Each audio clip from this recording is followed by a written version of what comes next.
ఎలాంటి డిస్టర్బెన్స్ లేకుండా అయ్యా ప్రభా మేము నిజముగా మొదలుపెట్టిన నువ్వు ఆలకించే దేవుడవన్నావు ప్రభా. అయ్యా నువ్వు ఆలకించి ఈరోజు ఏ వాక్యాన్ని మా కోసం దాచిపెట్టున్నావో ఆ వాక్యము మేము చదవడానికి నీ కృప చూపించండి, నేర్చుకోవడానికి నీ కృప చూపించమని యేసు నామమున ప్రార్థించి వేడుకుంటున్నాము తండ్రి. ఆమేన్. హల్లెలూయా hallelujah hallelujah hallelujah hallelujah hallelujah hallelujah స్తోత్రం స్తోత్రం హల్లెలూయా హల్లెలూయా హల్లెలూయా స్తోత్రం. Praise the Lord. అందరికి ప్రైజ్ ది లార్డ్. దయచేసి కూర్చోండి, కొద్దిసేపు నేను వాక్యం చెప్తాను, తర్వాత మన మధ్యలో ఉన్న వెరోనిక కూడా కొద్దిసేపు వాక్యం చెప్తుంది. అందరు కూడా దయచేసి కూర్చోండి. మీ అందరికీ కూడా స్వతంత్ర దినోత్సవ శుభాకాంక్షలు. Happy Independence day.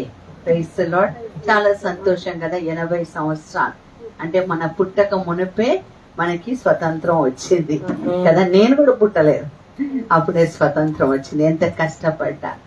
స్వతంత్రం రావటం అంటే ఏంటంటే భారతీయులందరూ కూడా విదేశాలతో బ్రిటిష్ వారు బాగా బానిసత్వంలోకి మనల్ని పడేశారు.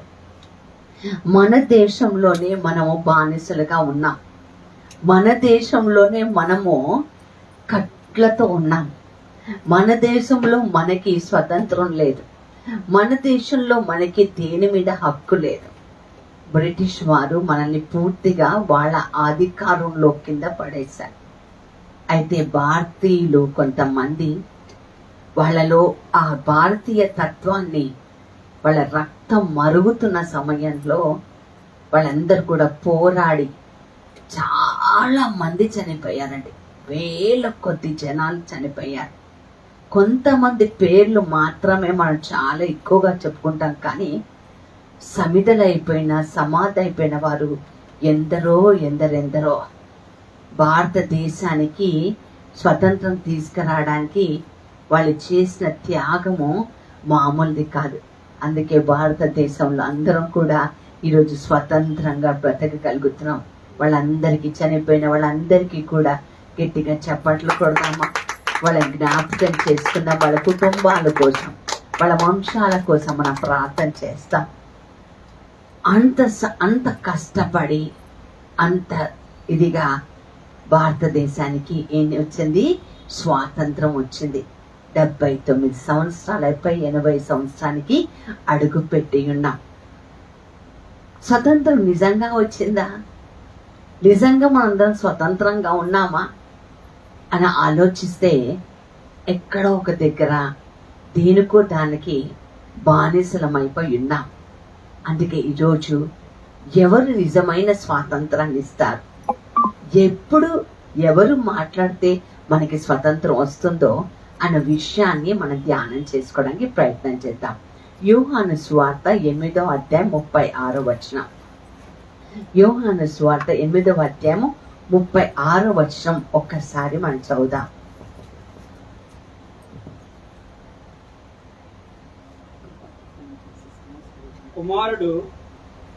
కుమారుడు మిమ్మల్ని స్వతంత్రులుగా చేసే ఎడల మీరు నిజముగా స్వతంత్రులయ్యుందురు. హల్లెలూయా. కుమారుడు మిమ్మల్ని స్వతంత్రం చేస్తే తప్ప కదా. ఈరోజు చాలా మంది ప్రార్థనకి రాలేకపోయారు కదా. కారణం ఏంటి? స్వతంత్రం పొందామా లేదా కదా. నిజం చెప్తాను, ఈ టైంకంతా పనికి వెళ్ళే వాళ్ళకు కూడా పనులు అయిపోతూ ఉంటాయి కదా. పనులు అయిపోతూ ఉంటాయి. చక్కగా ప్రార్థనకి రావాలి. స్పెషల్ మీటింగ్, ఇది ప్రత్యేకమైన ప్రార్థనా సమావేశం. మన కోసమే కాదు, ఎవరో పోరాడి తెచ్చిన స్వాతంత్రము మనం అనుభవిస్తున్నప్పుడు మనము ప్రార్థన చేసే సమయం, ఉపవాసం ఉండే సమయం. కానీ చాలా మంది ఇంకా బందీలైపోయి ఉన్నారు. పనులలో కావచ్చు, నిద్రలో కావచ్చు, సోమర్థంలో కావచ్చు కదా. ఎందుకు రావాలరే, ఏముందిలే కదా అనుకోవటం కావచ్చు, కేవలం ఆదివారం వస్తే సరిపోతుందిలే అని అనుకోవటం కావచ్చు. నిజంగా డ్యూటీ ఉన్న వాళ్ళకి అది వేరే సంగతి అండి. కానీ చెప్తున్నాను, ఇండిపెండెన్స్ డే రోజున పని ఉండదు. భారత నియమం అది, లేబర్ హాలిడే అది, తెలుసా? అయినా కూడా మనం పనికి వెళ్తున్నాము అంటే దాని అర్థం ఏంటంటే ఎక్కడో ఒక దగ్గర మనం స్వలాభం చూసుకుంటున్నాం. నా ఉద్దేశంలో దేవుడు మనల్ని స్వతంత్రుల్ని చేశాడా లేదా అన్నది ఒక ముఖ్యమైన విషయం.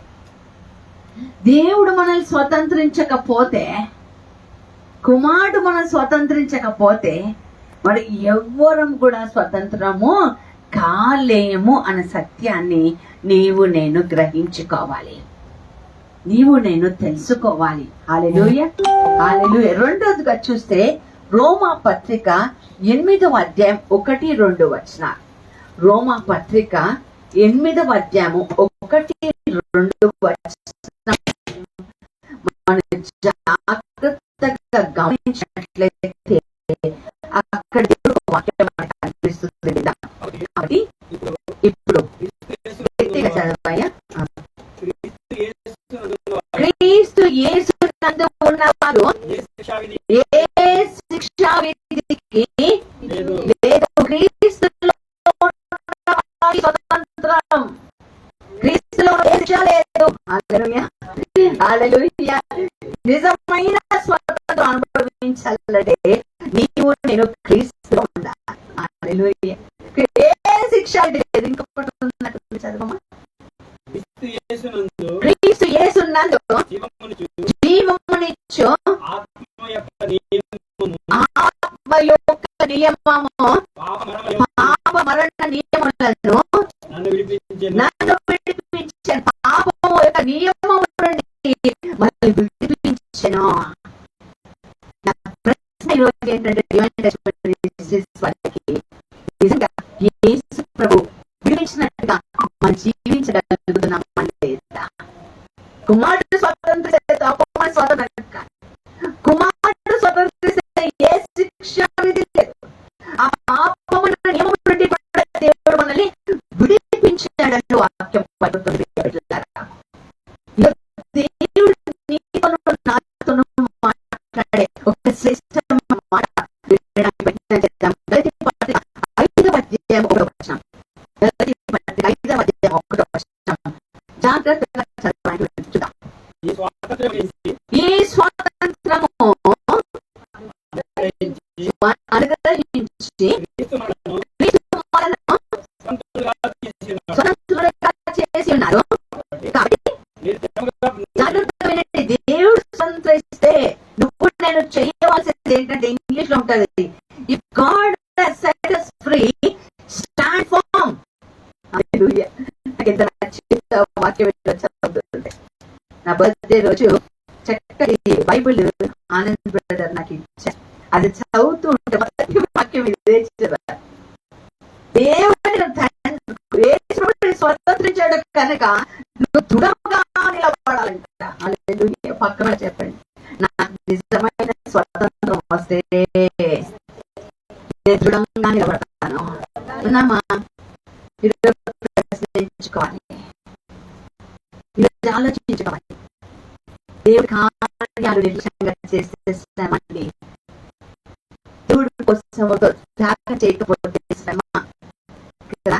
మనకున్న చిన్న పరిచర్యలు మనకి ఎన్ని కార్యాలు చేయాలి. మనకి ఎలా ఉన్నా సరే, నేను ఈరోజు కనీసం మాట యవ్వనస్తులకి చెప్పాలనుకుంటున్నా. చూడండి, రెండో రాష్ట్రాల గ్రంథం 19వ అధ్యాయం 32 నుంచి 33 నుంచి 35 వరకు చదువుతాం. రెండవ రాష్ట్రాల గ్రంథం 19వ అధ్యాయం 32 నుంచి 35 వచనాలు మనం జాగ్రత్తగా చదివి మొత్తం చదివిన తర్వాత మీకు ఎక్స్ప్లెయిన్ చేస్తాను. అషూరు రాజును గూర్చి యెహోవా సెలవిచ్చినదేమనగా, అతడు ఈ పట్టణంలోనికి రాడు, అతను ఈ పట్టణంకు రాడు, దాని మీద ఒక బాణమైనను ప్రయోగించాడు, ఒక కేడమైనను దానికి కనపరచు, ఒక కేడమైనను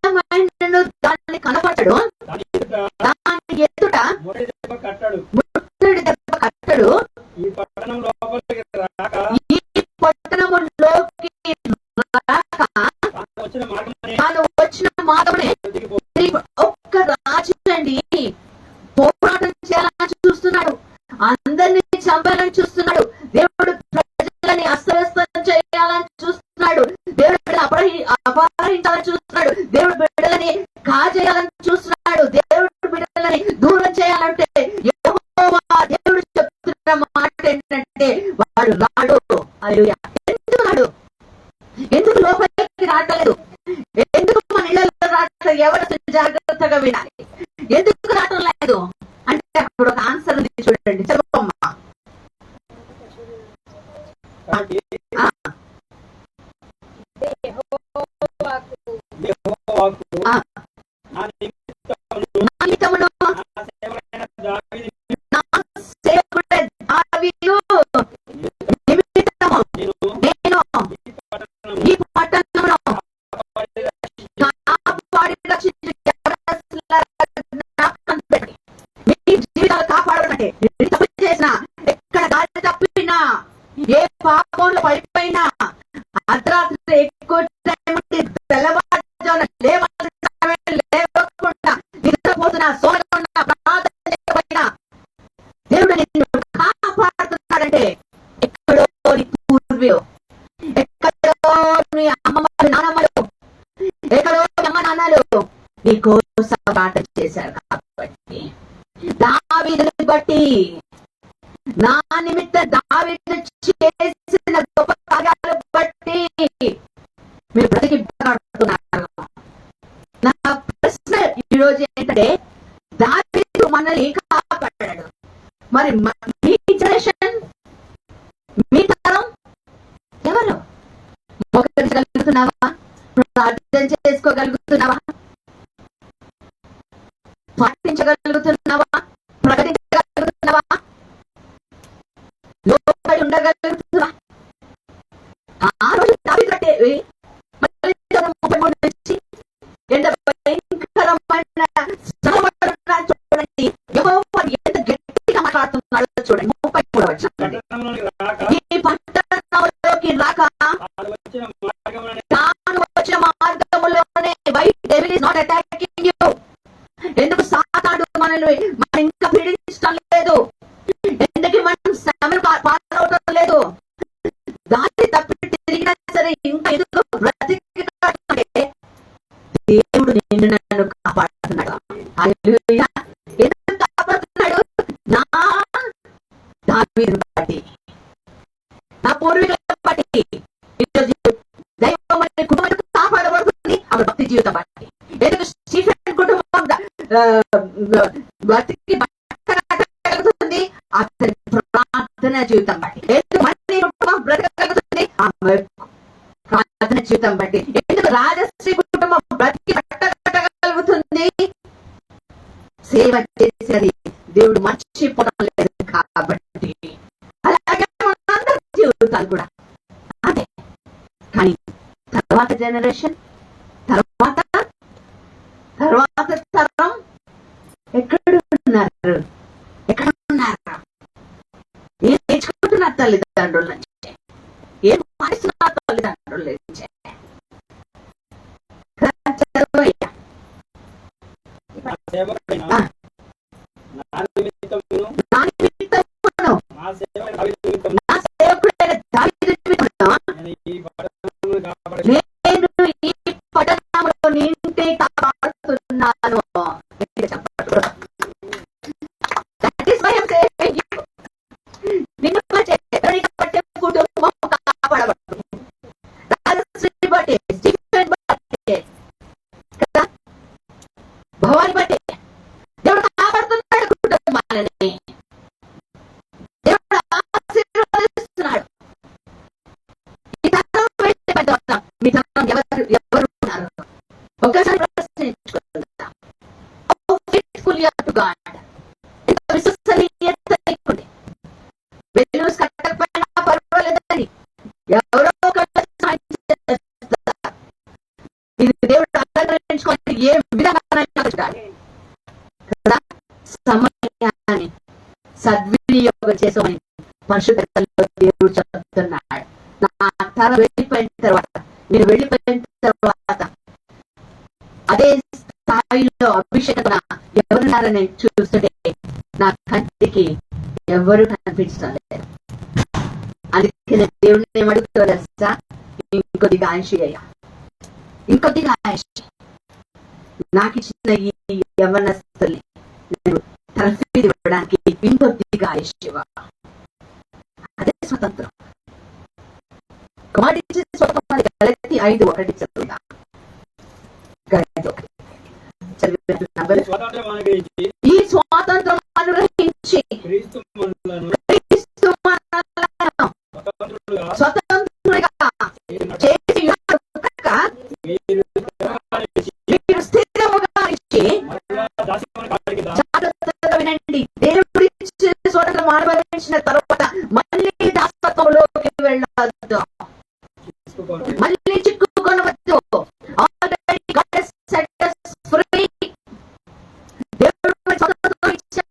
మళ్ళీ దాసత్వంలోకి, మళ్ళీ సాతాను క్రియల్లోకి, మరి శరీరం ఆశించే వాటికి లోపలవద్దని బైబిల్ మనకి నేర్పిస్తుంది. హల్లెలూయా, హల్లెలూయా. 2 కొరింథీ పత్రిక 3వ అధ్యాయం 7వ వచనం. 2 కొరింథీ పత్రిక 3వ అధ్యాయం 10వ వచనం. జాగ్రత్తగా వినండి. Corinthians chapter 3 verse 17. లేదా ప్రభువే ఆత్మ, ప్రభు యొక్క ఆత్మ ఎక్కడ ఉండునో అక్కడ స్వతంత్రం ఉండును. ప్రభు ఆత్మ ఎక్కడ ఉండునో అక్కడ నిజమైన స్వతంత్రం. నా ప్రశ్న ఏంటంటే, దేవుడు ఆత్మతో నడిచబడనా? ప్రభు ఆత్మ ఎక్కడ ఉందో? కదా చాలా మంది పరిశుద్ధాత్మని పక్కన పెడుతున్నారంటే, పాటలు పాడితే పరిశుద్ధాత్మ రాడు, ప్రార్థిస్తే పరిశుద్ధాత్మ రాడు. వాళ్ళ జీవితంలో దేవుడు వాక్యానుసారంగా జీవిస్తే ఆత్మతో నింపబడతాం. చూడండి, యేసు ప్రభు వారు అక్కడి నుంచి నడుచుకుంటూ వెళ్తున్న సమయంలో వాళ్ళిద్దరు మనుషులతో మాట్లాడుతున్నాడు. బైబిల్ చెప్తుంది, యేసు ప్రభు మాట్లాడుతున్న సమయంలో వాళ్ళ హృదయం ప్రజ్వలించిందంట. అంటే ఆత్మతో నింపబడింది. ఎక్కడ ఆత్మ ఉంటుందో అక్కడ స్వతంత్రం. పరిశుద్ధాత్మ ఎక్కడ ఉంటారో అక్కడ స్వతంత్రం. హల్లెలూయా. కాబట్టి ఈ రోజున దేవుడు ఆత్మతో నేను నడిపింపబడాలి అని చక్కగా ఆలోచన చేసుకోవాలి. Praise the Lord. మొదటి యోహాను 1వ అధ్యాయం 9వ వచనం. 1 యోహాను 1వ అధ్యాయం 9వ వచనం. మన పాపములను మనం ఒప్పుకొనిన యెడల ఆయన నమ్మదగిన వాడు, నీతిమంతుడు కనుక ఆయన మన పాపములు క్షమించి సమస్త దుర్నీతి నుండి మనలను పవిత్రులుగా చేయును. హల్లెలూయా. నిజమైన స్వతంత్రం ఎప్పుడో తెలుసా? మన పాపముల నుండి మన బయటకు వచ్చేటప్పుడే.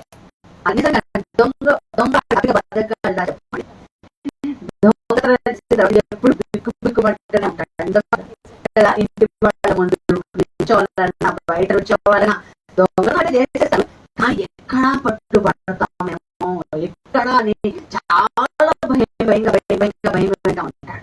అలాగే తాగుతున్న వాడు భయం బ్రతుకుతారు. వాళ్ళకి స్వతంత్రం లేదు. అంతే. అందులో నుండి బయటికి రావాలంటే నువ్వు పాపములు ఒప్పుకొని దాన్ని విడిచిపెట్టాలి.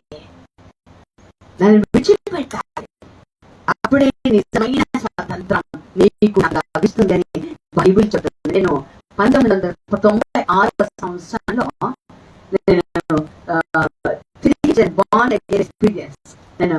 నేను ప్రార్థనకి వెళ్ళినప్పుడు ఈ పాపాలు ఒప్పుకోవాలన్న దాంట్లో ఒక పేపర్ తీసుకొని రాయమన్నారు. 3 పేపర్లు రాశానండి. చిన్న చిన్న తప్పులు కూడా అన్ని రాసుకున్నా. పేపర్ తీసుకున్న దైవజనుడి దగ్గరికి వెళ్ళా. అంటే ఒక్కొక్కటి చదివి దాదాపు 2 గంటల సేపు ప్రతి భావాన్ని అసలు విడిచిపెట్టాను. ఆ దైవజనుడు చెప్తున్నాడు, ఇది కూడా పాపం అనుకుంటున్నాను అంటే, అవును నాకు విడుదల కావాలంతే, నాకు విడుదల కావాలంతే. ఒక చూసి నేను వెనకాల కూడా పాప దృష్టిలో 3 పేజీలు రాసుకొని ప్రశ్న ఏంటంటే, ఎప్పుడైనా మీరు పాపాలు రాసుకున్న పేపర్లో చెప్పాలి. అది మన దృష్టిలో పాపం కాదు, అది రాసుకుంటే ఏమవుతుంది కదా, విడిచిపెట్టాలి. చూస్తే మనకే వాంతి అవుతుంది. అన్ని ఒప్పుకున్న తర్వాత వచ్చేసాను.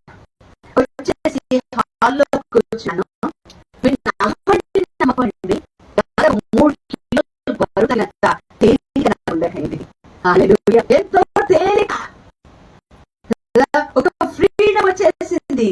ఇప్పుడు నేను సాతాను నన్ను ఏమీ కూడా చెయ్యలేడు. నీతిమంతురాలు నేను అన్నాను, కానీ చెప్పాను. ప్రైజ్ ది లార్డ్, హల్లెలూయా. పాపాలు ఒప్పుకొని విడిచిపెడితే స్వాతంత్రం ప్రేమిట్లారా. అలాగే రోమా పత్రిక 6వ అధ్యాయం 22వ వచనం. రోమా పత్రిక 6వ అధ్యాయం 22వ వచనం. ఒక మాట జాగ్రత్తగా విందాం. రోమా పత్రిక 6వ అధ్యాయం 22వ వచనం. ఆయనను పాపం నుండి విమోచింపబడి దేవునికి దాసులైన పాపం విడిచిపెట్టి వెంటనే నువ్వు నేను ఎవరికి దాసులం అవ్వాలి చెప్పాలి. ఎవరికి దాసులం అవ్వాలి కదా? మనం మనుషులకి దాసులం అయిపోతున్నాం, వస్తువుకి దాసులు అయిపోతున్నాం, సోషల్ మీడియాకి దాసులు అయిపోతున్నాం కదా, సెల్ ఫోన్లకి దాసులు అయిపోతున్నాం, తిండికి దాసులు అయిపోతున్నాం, వస్త్రానికి దాసులు అయిపోతున్నాం, పనికి దాసులు అయిపోతున్నాం. పాపం విడిచిపెట్టడం అంటే మన దేవుడికి దాసులమై ఉండాలి. వాక్యం మనకి స్పష్టంగా చెప్తుంది. హల్లెలూయా. దేవుడికి దాసులై, క్రీస్తుకి దాసులై పరిశుద్ధాత్మ కలిగితే మీకు ఫలము. హల్లెలూయా. పరిశుద్ధాత్మ దొరకాలి మనకి. అప్పుడు నిజమైన స్వాతంత్రం నువ్వు అనుభవించినట్టే. Praise the lord. కొలస్సీ పత్రిక 1వ అధ్యాయం 13 నుంచి 14 వచనం. కొలస్సీ పత్రిక 1వ అధ్యాయం 13 నుంచి 14 వచనం చదువుకోమా. ఆయన అంధకార సంబంధమైన అంధకారం ఎట్లా వస్తుందో చూడండి, ఎలా స్వతంత్రులు అవుతాం చూడండి, ఎలా విమోచింపబడతాం, ఎలా విడుదల పొందుతాం చూడండి. అంధకార సంబంధమైన అంధకారములో విడుదల చేసి తాను ప్రేమించిన తన కుమారుని యొక్క రాజ్య నివాసులకు చేసిన. హల్లెలూయా. ఫ్రీడమ్ అంటే తెలుసా? దేవుడు రాజ్యంలోకి వెళ్ళాడు. ఆమేన్. హల్లెలూయా. పాపాల నుంచి విడుదల చేశాడంటే, దేవుడు మనం స్వతంత్రులు చేశాడంటే, దేవుడు రాజ్యం అని వాక్యం గట్టిగా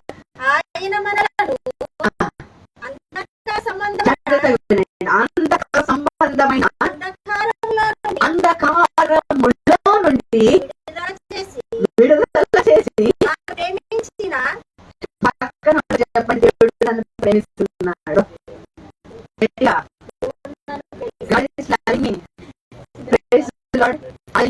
తాను ప్రేమించిన తన కుమారుని యొక్క రాజ్య నివాసులుగాను చేసాము. ఆ కుమారుని గట్టిగా చెప్పబడుతుంది. ఆ కుమారుని మనకి విమోచన అనగా పాప క్షమాపణ కలుగుచున్నది. హల్లెలూయా. ఏ సాతాను బంధకాల నుంచి అయినా కదా, లోక బంధకాల నుంచి అయినా, లేదా పాప బంధకాల నుంచి అయినా, శరీర బంధకాల నుంచి అయినా విమోచించే యేసు. ఆ యేసు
నువ్వు అలా విమోచించబడ్డావు, రక్తం చేత విమోచించబడ్డావు, ఆత్మ చేత విమోచించబడ్డావు, వాక్యం చేత విమోచించబడ్డావు.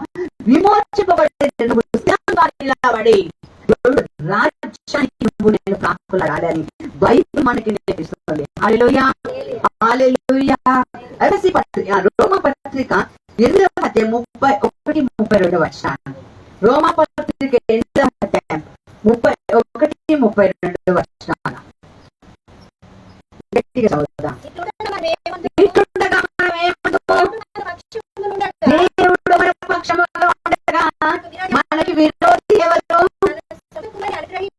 తన సొంత కుమారుని అనుగ్రహించుటకు వెనుక తీయక మనందరి కొరకు ఆయనను అప్పగించిన వాడు ఆయనతో పాటు సమస్తమును మనకి అందుకు అనుగ్రహించుడు. హల్లెలూయా కదా. సొంత కుమారుని ఇచ్చిన వాడు మనకు అన్ని ఇవ్వడానికి ఎక్కడ బంధించబడి ఉన్నామే రోజున. దేవుడిని అడుగుదామా? విడుదలనిచ్చే దేవుడవు నీవేనయ్యా, నీవు తప్ప మాకెవరు రాకరగా. ఎఫెసీ పత్రిక 2వ అధ్యాయం 8-9 వచనాలను చదవడానికి ప్రయత్నం చేద్దాం. ఎఫెసీ పత్రిక 2వ అధ్యాయం 8-9 వచనాలు. మీరు విశ్వాసం ద్వారా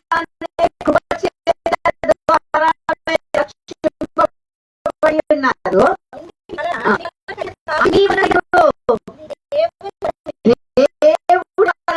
నాడు మీ రోజున అందరికంటే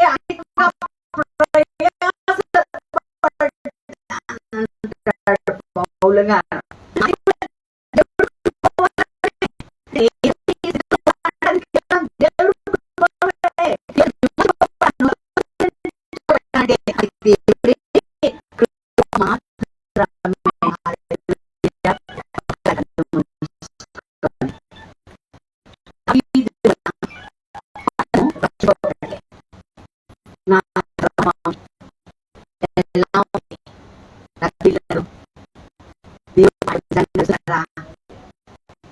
ఒక్క నిమిషం ప్రార్థన చేసుకుందాం. ప్రభువుని అడుగుదాం.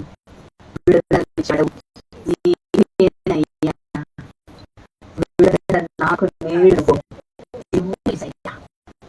పాపపు సంఖ్యల నుండి, లోక ఆశల నుండి, సాధారణ క్రియల నుండి విడుదలని ప్రభా. నీవు లేక నేను ఏమి చేయను. మన వంశం అంతా రక్షింపబడాలని, మన వంశం అంతా, మన ఫ్యామిలీ అంతా కూడా దేవుడి సన్నిధిలో స్వతంత్రించబడాలి. ఎక్కడ బానిసత్వంలో ఉన్నారు, ఎక్కడ బందీల తాళ్లతో చుట్టుకొని ఉన్నారు, అప్పటి నాటంతా యేసు ప్రార్థన చేసుకున్నాడు. చూడండి, మీ తల్లిదండ్రులను, మీ తోడబుట్టిన బిడ్డలను, వాళ్ళ బిడ్డలను ప్రతి ఒక్కరు 2 చేతులు పైకెత్తి, నీకు ఇష్టమైతే సన్నిధిలో మోకరించి 2 చేతులు పైకెత్తి నీ కుటుంబానికి కావడం, నీ కుటుంబ వంశ పేరు, ఇంటి పేరుతో ప్రార్థన చేసుకో. ఇంటి పేరు ఎవరున్నారు ప్రార్థన చేసుకో. తెలుసో తెలియక లోపలికి ఎవరైనా అన్యులు ప్రవేశించున్నారా, లేదా దాసత్వంలోకి ఈరోజు 2 చేతులు పైకెత్తి విడుదల మాకు దయచేయమని పాటను ప్రార్థన చేస్తున్నాం.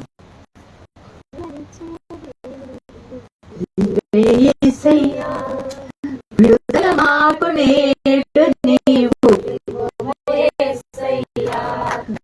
విడుదలనిచ్చే దేవుడవు నీవేసయ్యా. విడుదల మాకు నేడు నీవు, పాపు సంఖ్యల నుండి, దుష్టుల నుండి, పాపపు సంఖ్యల నుండి, దుష్ట వాంఛల నుండి, విడుదల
సంఖ్యల నుండి వాంఛల నుండి పాపపు సంఖ్యల నుండి వాంఛల నుండి లోక ఆశల నుండి దుష్ట చూపుల నుండి ఆశల నుండి దుష్ట ఆశల నుండి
సంఖ్యల నుండి దుష్ట వాంఛల నుండి